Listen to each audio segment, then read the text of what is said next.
এবারের আইপিএল শুরু হবে 28শে মার্চ। কলকাতার প্রথম ম্যাচ মুম্বাই ইন্ডিয়ান্সের বিপক্ষে 29শে মার্চ। এবারের নিলাম থেকে বেশ চমক দল সাজিয়েছে শাহরুখ খানের দল। বিশেষ করে রেকর্ড মূল্যে ক্যামেরুন গ্রিন, মাথিসা পাথিরানা ও বাংলাদেশি পেসারকে দলে ভিড়িয়েছে ফ্র্যাঞ্চাইজিটি। কিন্তু ভারতীয় উগ্রবাদীদের হুমকির মুখে মোস্তাফিজুর রহমানকে ছেড়ে দেয় কলকাতা নাইট রাইডার্স। আর এতেই যেন মহাবিপদ নেমে এসেছে দলটিতে। একের পর এক কালো মেঘ ঘনিয়ে আসছে নাইট রাইডার্স শিবিরে।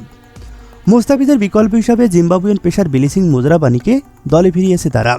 তবে অস্বস্তির জায়গা মাথিসা পাথিরানা টি-20 বিশ্বকাপে ইনজুরিতে পড়েছেন।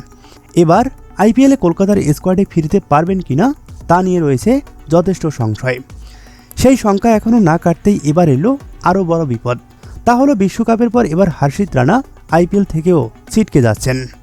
ক্রিকেট ভিত্তিক ওয়েবসাইট ESPN ক্রিকইনফো জানিয়েছে, তার ফেরার কোনো সুনির্দিষ্ট ঠিক করতে পারেনি ভারতীয় বোর্ডের মেডিকেল টিম।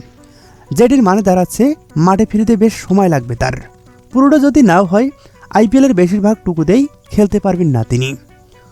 কলকাতার পেস আক্রমণে এখন আছেন মাথিসা পাথিরানা, বৈভব আরোরা, আকাশদীপ, ওমরান মালিক, কার্তিক তিয়াগি ও দুই পেস অলরাউন্ডার ক্যামেরুন গ্রিন ও রামানদীপ সিং। কিছুটা শঙ্কা আছে পাথিরানাকে নিয়েও। বিশ্বকাপে তৃতীয় ম্যাচেই চোট পেয়ে ছিটকে পড়েছেন লঙ্কান পেসার।